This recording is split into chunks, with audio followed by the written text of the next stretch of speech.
Assalamualaikum warahmatullahi wabarakatuh. Halo teman-teman semua, perkenalkan nama saya Sakina Maulidia Zahra dari Matematika Angkatan 2022 kelas 4B dengan NIM 112209400000049. Di sini saya akan memenuhi tugas akhir dari mata kuliah Algoritma dan Struktur Data yang diampu oleh Bapak Irfan Septian Musti. Di sini saya akan menjelaskan 4 jawaban dari persoalan yang telah diberikan sebelumnya. Langsung aja kita lanjut ke soalnya. Oke, langsung aja ke soal yang pertama. Tadi kan udah dikasih tahu sebelumnya soalnya tuh apa sih gitu. Nah, di sini ada gambar dari soal yang diberikan, terus berikut jawabannya. Nah, di sini saya menggunakan import package plot sama image supaya saya bisa memasukkan gambar ke di collab-nya. Di sini saya memasukkan ada 6 gambar. Ini ada 6 gambar, gambar 1, gambar 2, gambar 3, gambar 4, gambar 5, dan gambar 6.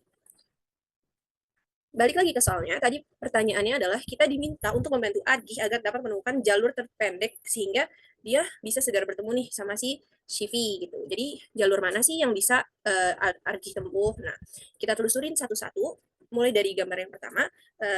Sebenarnya seluruh gambar ini merupakan gambar percobaan jalur atau not. Jadi not dari A sampai ke N. Semua gambar ini meliputi jalur yang bisa dilalui oleh Arki. Nah, kita cari nih jalur terpendeknya tuh yang mana sih? Pertama ada di gambar pertama. Di gambar pertama kita melalui kota A, lalu ke kota C, lalu ke kota E, dan dari kota E kita menempuh semua atau meninjau semua anakan yang dimiliki oleh E seperti G, H, I, J sampai nantinya dapat ke N. Contohnya, dari A kita ke kota C, habis dari C kita ke kota E, dari kota E kita ke kota G, dari kota G kita ke kota L, dari kota L kita ke kota N. Atau bisa juga dari kota A ke kota C, dari kota C ke kota E, dari kota E ke kota G, dari kota G ke kota K, dari kota K ke kota N. Semua yang bisa ditempuh dari A, C, E lalu sampai ke N itu ada di gambar pertama. Dan ternyata jalur terpendek yang ada di gambar pertama itu sejauh 21 meter melalui jalur atau melalui kota A, lalu ke C, lalu ke E, lalu ke G, lalu ke L, lalu ke M. Itu jalur pertama.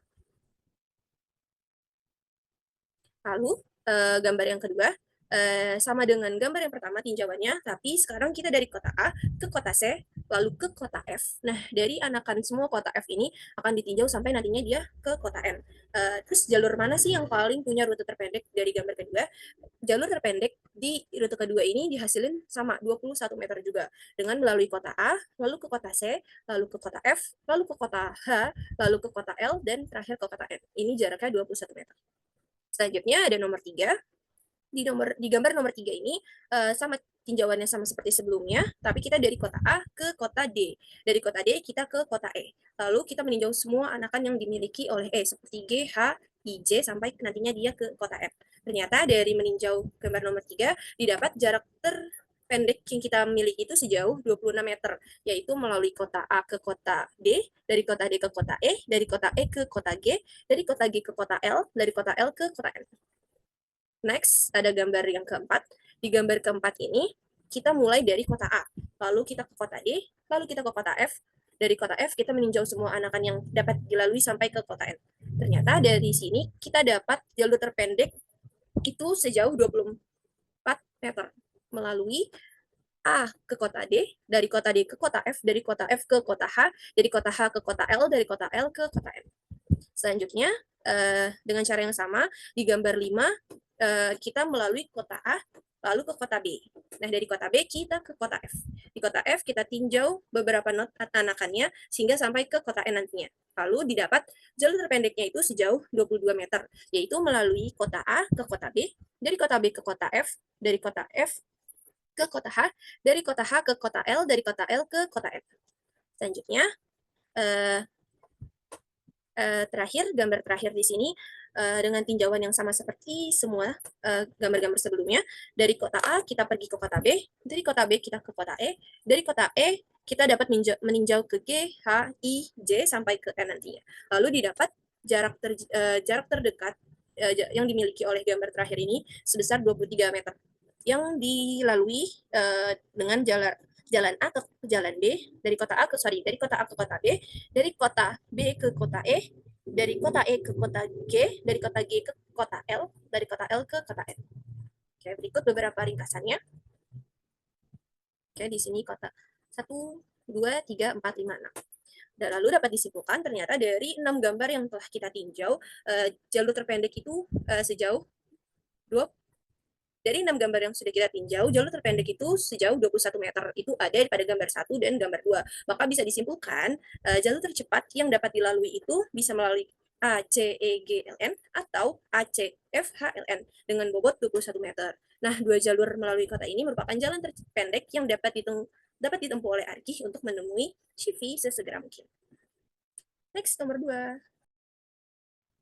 Oke, selanjutnya masuk ke nomor 2. Kayak yang udah dituliskan di dalam soal, sebenarnya apa sih tujuan dari nomor 2 ini? Tujuan dari nomor 2 ini, di sini kita akan menentukan ketika kita punya sebuah bilangan bulat n, dia itu prima atau bukan sih? Nah, kalau dia bilangan prima, dia ini prima yang bisa dipotong dari kanan atau bisa dipotong dari kiri atau bisa keduanya gitu.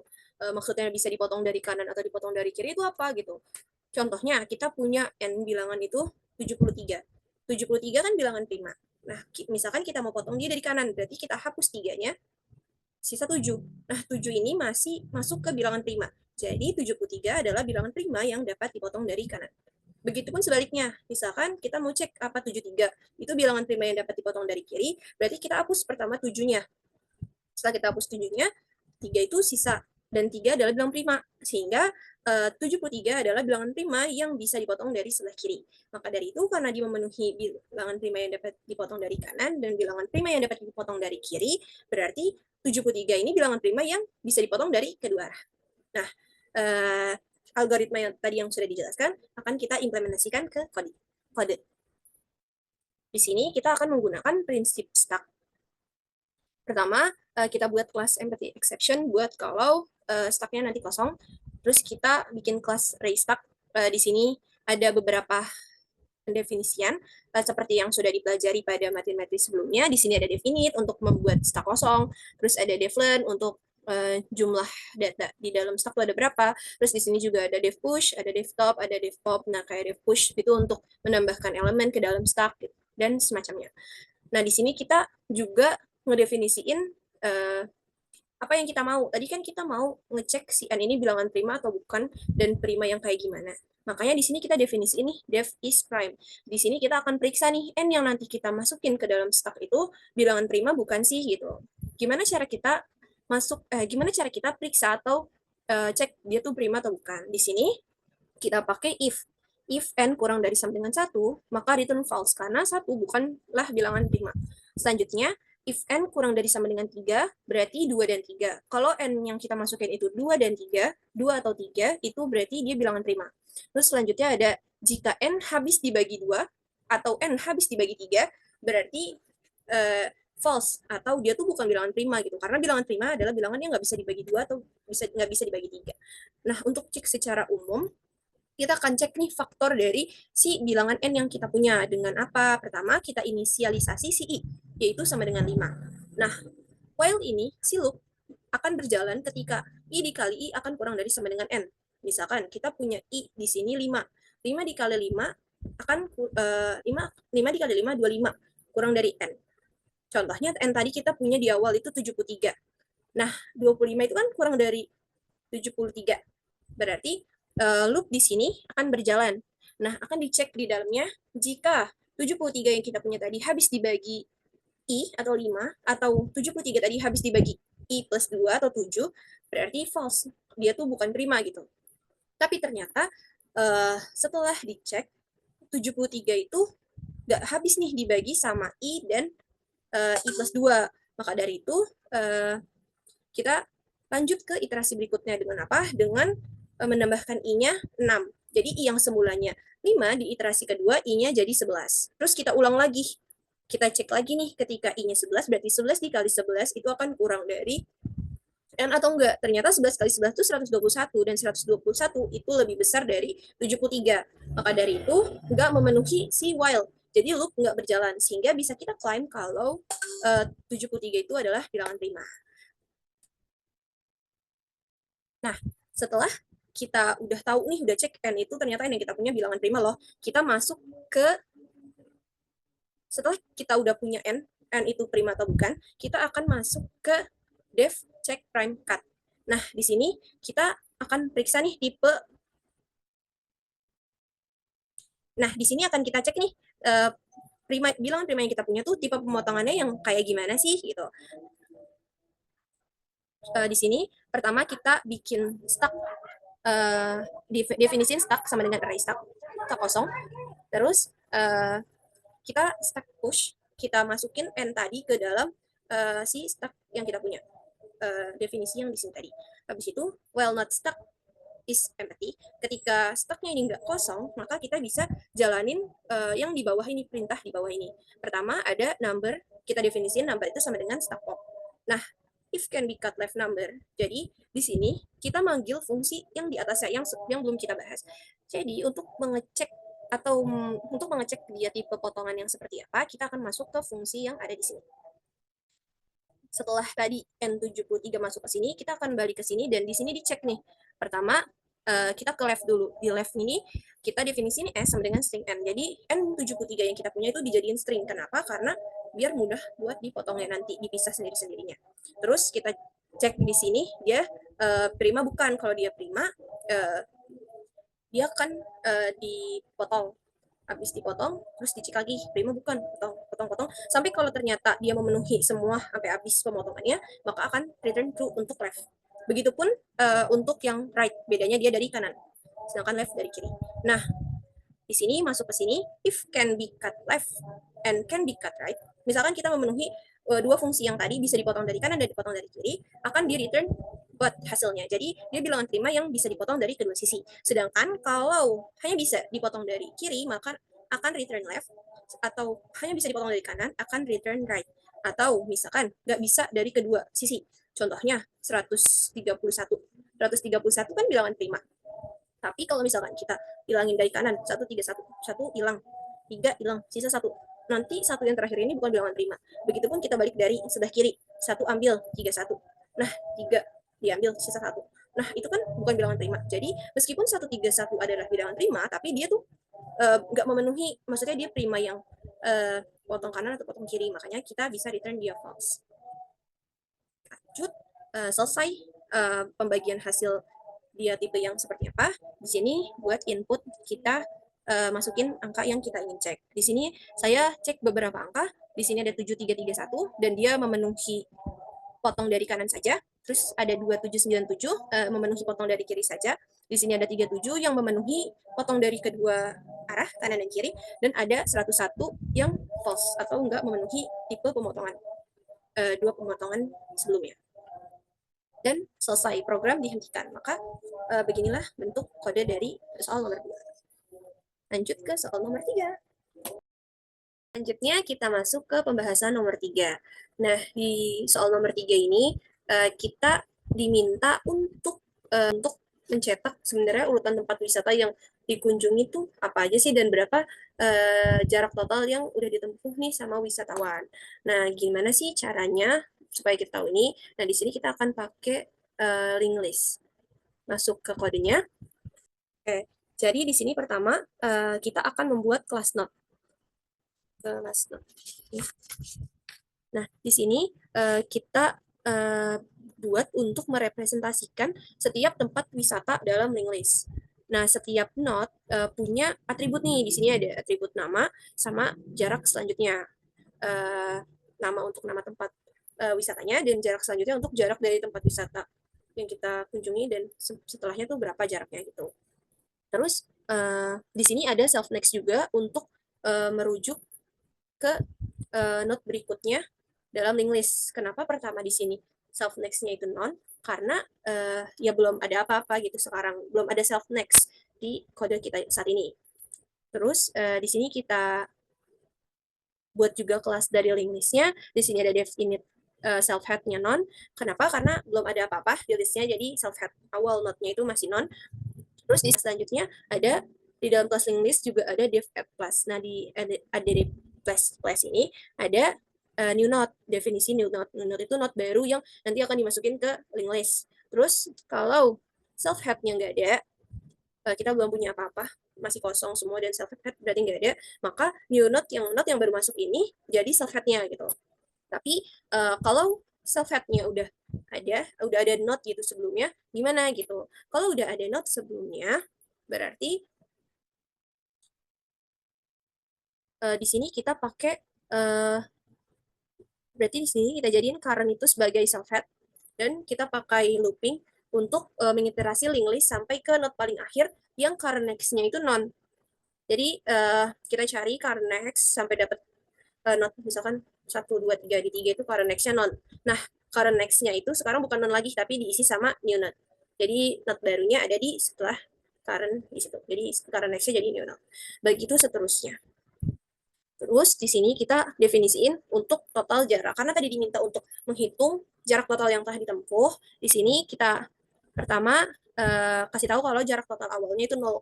Karena belum tempuh kemana-mana. Terus di sini current sebagai self-head. Jadi self-head pertama. Node yang dikunjungi pertama itu si self-head. Terus ketika current dan current next-nya itu ada, maka kita akan menambahkan jarak total yang 0 itu dengan jarak si current. Contohnya gimana? Contohnya kita punya nanti masukin museum kota. Terus itu sebagai current. Itu udah ada museum kota di note ada sebagai current dan kita punya current next-nya itu taman kota. Nah, berarti hitung total jaraknya atau gimana? Hitungnya karena tadi kita punya current dan kita punya current next. Kita akan nambahin jarak total yang sebelumnya 0, nanti akan ditambah sama jarak si current itu 2. Jadi 0 tambah 2. Jarak yang sekarang itu 2. Dan current next-nya itu nanti akan jadi current buat iterasi selanjutnya. Terus kayak taman kota, terus kita punya selanjutnya ada Pantai Indah. Nah, berarti sekarang kan taman kota buat jadi Pantai Indah. Berarti sekarang itu taman kota nih. Currentnya taman Pantai Indah. Nah, jaraknya berapa? Jaraknya itu jarak total yang tadi sebelumnya ada 2 ditambah sama jarak dari si taman kota itu 1,5. Berarti sekarang 3,5. Begitu seterusnya sampai stop, nggak ke mana-mana lagi. Terus di sini ada definisi dari rute perjalanan. Kita definisiin rute perjalanannya. Kayak dia dari mana ke mana sih sebenarnya perjalanannya. Nah, di sini current sebagai kita definisiin self-head. Terus ketika current ada, jadi kita punya current, misalkan kita punya current museum kota. Terus kita cek punya current selanjutnya nggak sih gitu. Punya current next nggak sih, ada tempat selanjutnya nggak sih yang dikunjungi.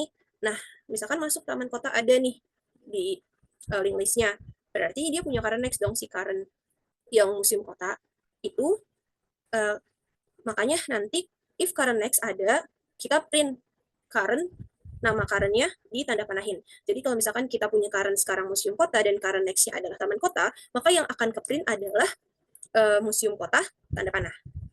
Terus iterasi berikutnya sampai ke terakhir kita jadiin menara kota sebagai current. Nah, karena ketika current-nya ada tapi nggak ada current next-nya, maka kita akan keluarkan print cuman menara kota aja, nggak pakai tanda panah lagi. Sehingga nanti didapatkan hasil dari rute perjalanannya. Nah, di sini kita masukin input data. Kita buat tempat link list-nya, tempat wisata, terus kita masukin apa aja, tempat wisata dan jarak selanjutnya. Di sini kita minta untuk print rute perjalanan tempat wisata dan kita panggil fungsi rute perjalanan tadi. Terus di sini juga ada jarak total, itu kita panggil fungsi dari hitung jarak total tadi dan di print. Nah, didapat hasil rute perjalanannya itu museum kota, terus ke taman kota, dari taman kota ke Pantai Indah, dari Pantai Indah ke kebun binatang, dari kebun binatang ke pusat perbelanjaan dan berakhir di menara kota. Dengan total jarak yang ditempuh itu 13,5 km. Kenapa yang di Menara Kota ini nggak dihitung satunya? Karena satu ini adalah jarak dari Menara Kota ke tempat selanjutnya, sedangkan tidak ada tempat selanjutnya yang dituju, maka total jarak yang ditempuh itu 13,5 km. Next, soal nomor 4. Selanjutnya, masuk ke jawaban atau penjelasan nomor 4 atau nomor terakhir.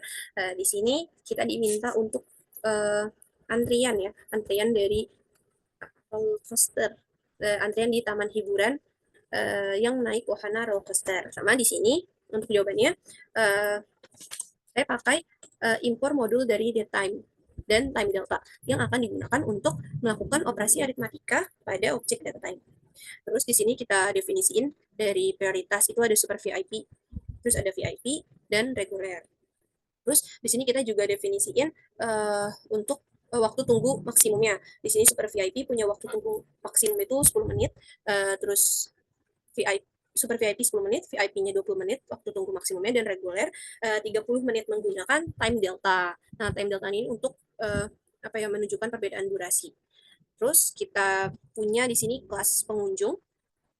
Nah, di kelas pengunjung ini kita punya dev init digunakan untuk merepresentasikan atau menginisialisasi tiap pengunjung. Nah, di tiap-tiap pengunjung ini punya beberapa atribut, kayak ada ID pengunjung, terus juga ada jenis tiket, juga ada waktu kedatangan, dan waktu maksimum dia nunggu gitu. Waktu maksimum dia tunggu itu adalah waktu kedatangan ditambah sama waktu tunggu dari masing-masing tiap jenis tiket kayak yang udah didefinisikan sebelumnya. Misalkan dia datang 9.00.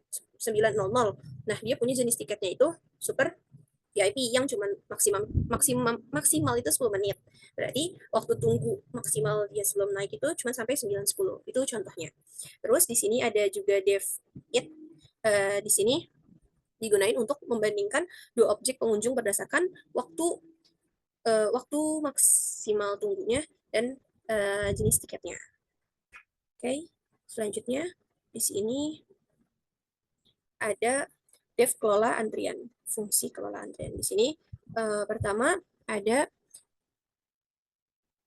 di sini di dalam dev kelola antrian kita akan menerima daftar pengunjung. Di sini ada waktu sekarang, ada waktu sekarang. Di waktu sekarang ini waktu awal mulai kita buka, kayak buka tokonya tuh awal mulai berapa gitu sampai ke awal perjalanan pertama, perjalanan kedua, ketiga sampai seterusnya.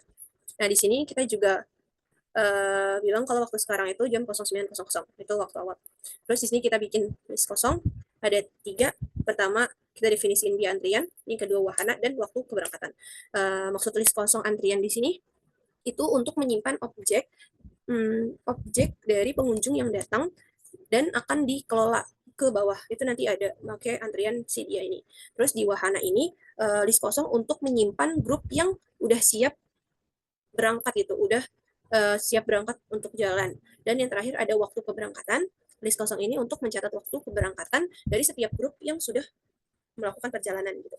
Jadi grup satu berangkat, waktu berangkatan itu di jam berapa gitu. Terus di sini ada for P in pengunjung. Maksudnya nanti kita akan masukin P. Kita akan punya P yang masuk ke pengunjung dan dia akan ditambahkan ke list kosong bernama antrian. Kita nge-push, masukin ke pengunjung. Terus nanti si P ini masuknya ada di list yang antrian. Makanya dia antrian.append. Terus di sini ada antrian.sort. Di sini manfaatnya untuk mengurutkan berdasarkan waktu tunggu maksimum sama prioritas jenis tiket.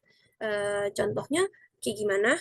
Kita ke sini, misalkan di sini ada jenis tiket yang ID pertama, orang datang pertama itu jenis tiketnya reguler, kedua jenis tiketnya VIP, terus yang ketiga jenis tiketnya super VIP. Nah, berarti yang paling pertama nanti bakal ada di barisan itu siapa? Super VIP. Kenapa? Karena jenis tiket dia yang paling ini, dan waktu tunggunya yang paling sempit. Jadi dia cuma sampai 9.15 gitu bisanya. Gitu kan. Terus habis itu yang kedua apa? Yang kedua VIP karena dia kan datang 9:02. Kalau 20 menit berarti kan 9:22. Ya, berarti dia krusial nih, penting kedua. Jadi super VIP, VIP, terus reguler kan 30 menit, masih ada gap 30 sampai 9.30. Masih kita lihat lagi nih bawahnya, ada super VIP kedua. Nah, ini kita bisa masukin dulu dia gitu, si super VIP-nya. Buat jadi urutan keempat. Jadi super VIP, VIP, super VIP. Terus habis itu di sini ada VIP yang kedua, ada di 9.12 yang punya waktu tunggu itu 20 menit, berarti 9 sampai 9.32. Dan itu lebih lama dari yang reguler. Jadi makanya nanti urutannya adalah super VIP, VIP, super VIP, terus reguler, baru VIP kayak gitu. Itu terus nanti nge-sorting kayak seperti kayak gitu. Lanjut kita masuk ke while yang antrian. Ya, di sini akan ngeloop kalau antrian itu nggak kosong. Antrian yang di sini nih nggak kosong, maka dia akan ngeloop. Di sini pertama kita definisiin list kosong, yaitu namanya perjalanan. Setelah kita definisiin list kosong namanya perjalanan, buat apa sih sebenarnya di sini? Untuk digunain untuk pengunjung yang akan jalan bersama-sama. Kayak nggak mungkin dong nanti naik roller coaster sendirian. Nah, ini kita akan tahu nih di dalam satu kali jalan siapa aja sih pengunjungnya yang bakal ikut di perjalanan ini gitu. Terus lanjut ke waktu berangkat itu dimulai ketika waktu max tunggu dari list yang paling pertama itu maxnya. Jadi misalkan di yang contoh tadi itu berarti kan prioritas super VIP itu di 9.05, max tunggunya 9.15. Berarti waktu berangkat itu ya si 9.15 ini gitu. Selanjutnya ada yang well di dalam ini, dia akan ngelup terus-terusan selama uh, isi dari roller coasternya ini tuh belum mencapai 24. Dan selama waktu datang si pengunjung ini nggak melebihi waktu dari maksimal waktu berangkat. Nah, dia tuh akan masuk terus ke situ. Terus di sini kita bikin pendefinisian namanya P sama dengan antrian POP. Nah, di sini kita akan append perjalanan. Kenapa di append kayak yang tadi dibilang, kita kan punya antrian di awal. Terus kita ambil dari antrian nih, si P, buat dimasukin ke perjalanan. Di antrian ada banyak, terus ada P, diambil P1, masuk ke perjalanan P2, sampai P5, nah itu ada di perjalanan pertama, misalkan itu contohnya kayak gitu. Makanya dia perjalanan ke append P. Selanjutnya ada wahana append perjalanan. Nah, ya ini wahana append perjalanan. Di sini kita nge-append perjalanan, list dari yang perjalanan ke wahana. Jadi di wahana itu bakal ada beberapa list perjalanan. Perjalanan pertama, perjalanan kedua, perjalanan ketiga itu ada di wahana. Terus di sini ada waktu keberangkatan, dot append. Di sini untuk menambahkan waktu keberangkatan dalam perjalanan ke list waktu keberangkatan. Terakhir di sini ada if perjalanan. Jika perjalanan yang nggak kosong, maka atau adalah yang naik wahana gitu kan, maka akan diupdate waktu sekarangnya menjadi waktu kedatangan dari pengunjung terakhir ditambah 5 menit. Itu. Terus ini input data pengunjungnya. Di sini kita punya 100 ID atau 100 data yang pengunjung dengan berbagai tipe jenis tiket tadi dan berbagai waktu kedatangan. Nah, setelah kita punya data yang input tadi yang kita mau kelola, kita di sini definisiin pengunjung sama dengan ini. Ini fungsinya buat apa? Di sini kita itu ngekonversi setiap item dalam data pengunjung menjadi objek pengunjung. Lalu kita akan panggil di sini fungsi kelola antrian yang tadi udah kita jelasin sebelumnya supaya kita dapat list dari si wahana gimana, list dari waktu keberangkatan gimana. Nah, di sini kita akan print gimana nih list dari si wahana tadi. Kayak di sini kita print keberangkatan. Itu ada keberangkatan berapa kali berangkat dan pukul berapa sih misalkan di wahana ada perjalanan pertama tuh berangkat kapan kayak gitu. Dan di sini juga ada minta di print untuk di perjalanan pertama tuh ada siapa aja si pengunjungnya. Makanya nanti didapat itu outputnya kayak gini. Di sini ada keberangkatan 1 pukul 9.15. Seperti yang udah dijelasin sebelumnya tentang kenapa urutannya bisa kayak gini di bagian sort. Terus di sini keberangkatan pertama pukul 9.15 karena max dari super VIP itu di 9.15. Terus ini selanjutnya ada keberangkatan kedua pukul 9.35 karena super VIP paling atas itu punya waktu tunggu sampai 9.35 dan seterusnya sampai ke keberangkatan terakhir yaitu keberangkatan 17 di pukul 14.35 dengan ID-nya ada ID 99, ID 94, ID 98, ID 97, dan ID 100. Begitu. Dan hal ini udah memenuhi syarat bahwa 20% dari setiap roller coaster jalan itu harus ada yang reguler supaya adil. Jadi di sini contohnya di keberangkatan pertama 20% dari 5 orang itu satu. Jadi di sini ada 1 orang yang reguler. Kayak gitu. Oke, pada bagian sebelumnya sudah selesai saya jelaskan jawaban dari nomor 1, nomor 2, nomor 3, dan nomor 4. Saya pamit undur diri, mohon maaf apabila ada penjelasan yang kurang berkenan, berbelit-belit atau bahasa yang kurang sopan. Segitu saja dari saya. Wassalamualaikum warahmatullahi wabarakatuh.